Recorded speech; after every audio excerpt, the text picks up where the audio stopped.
आज हम आपको इस वीडियो में बताएंगे भारत चीन युद्ध। पहले के जो भारत युद्ध चीन हुआ था उसके बारे में आज हम आपको बताने जा रहे हैं। तो चलिए शुरू करते हैं। तो तिथि है 20 अक्टूबर और 21 नवंबर 1962 की कहानी। स्थान है दक्षिण किन्सिंजिंग अक्साई चीन एन अरुणाचल प्रदेश दक्षिण तिब्बत उत्तर पूर्व फ्रंटियर एजेंसी। परिणाम चीनी सेना की जीत। अंतर्राष्ट्रीय स्तर पर चीन की छवि धूमिल। क्षेत्रीय बदलाव अक्साई चीन की नियंत्रण में आया।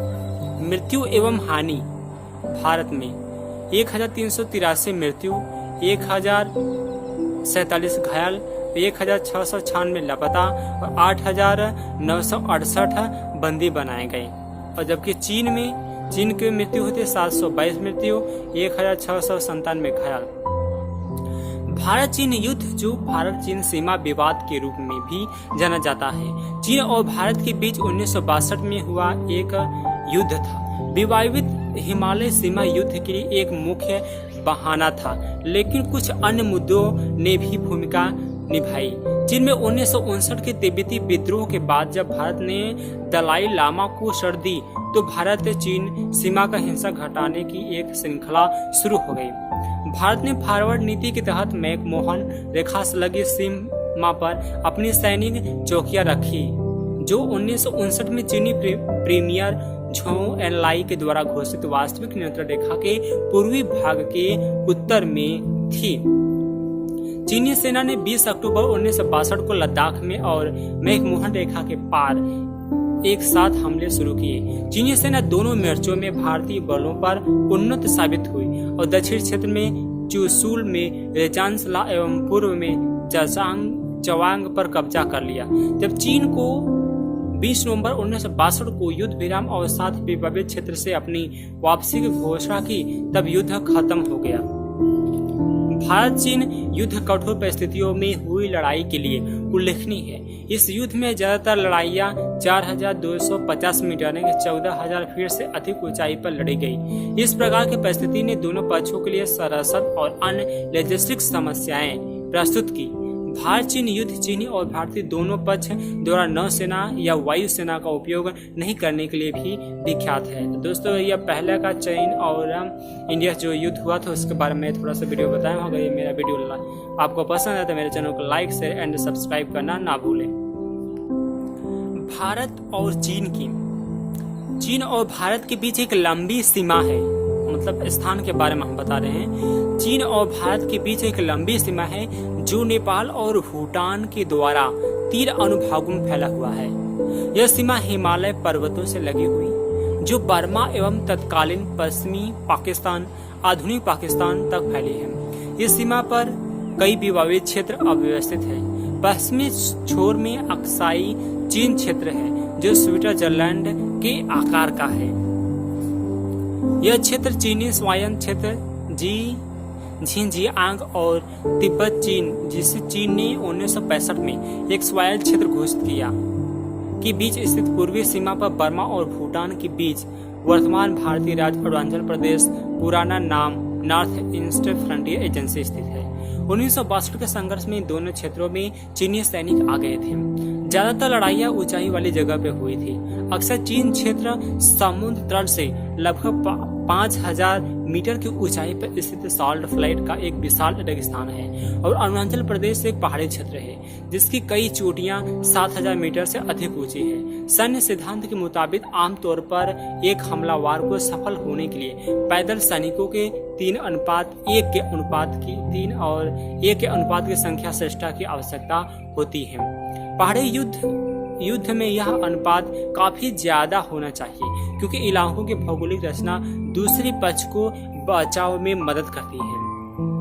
चीन इलाके का लाभ उठाने में सक्षम था और चीनी सेना का उच्चतम चोटी क्षेत्र पर कब्जा था। दोनों पक्षों की ऊंचाई और ठंड की स्थिति से सैन्य और अन्य लॉजिस्टिक कार्यों में कठिनाइयों का सामना करना पड़ा और दोनों को कई सैनिक जमा देने वाले ठंड से मर गए।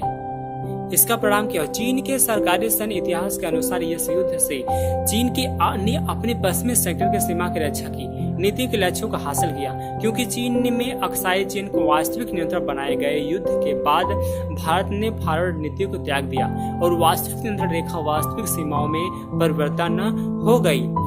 जेम्स कैल्विन के अनुसार भले ही चीन ने एक सैन्य विजय पा ली, परंतु उसने अपनी अंतर्राष्ट्रीय छवि के मामले में खो दी। पश्चिमी देशों में खासकर अमेरिका को पहले से ही चीनी नजरिए, इरादे और कार्यों पर शक था।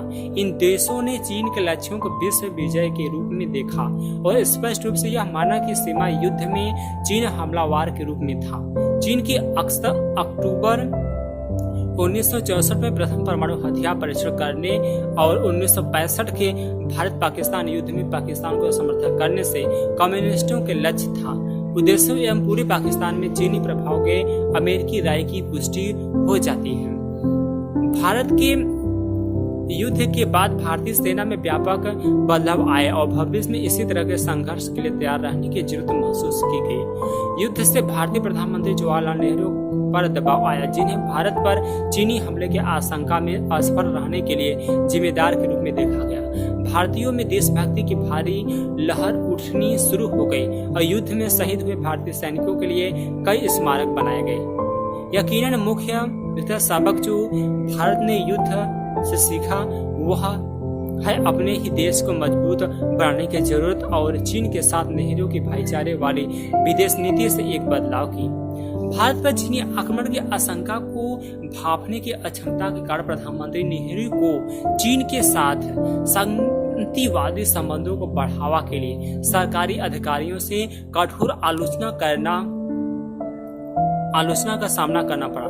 भारतीय राष्ट्रपति राधाकृष्ण ने कहा कि नेहरू की सरकार अपरिष्कृत और तैयारी के बारे में लापरवाह थी।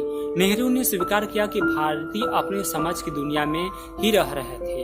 भारतीय नेताओं ने आक्रमणकारियों को वापस खदेड़ने पर पूरा ध्यान केंद्रित करने की बजाय रक्षा मंत्रालय से कृष्ण मेनन को हटाने पर काफी प्रयास बिताया।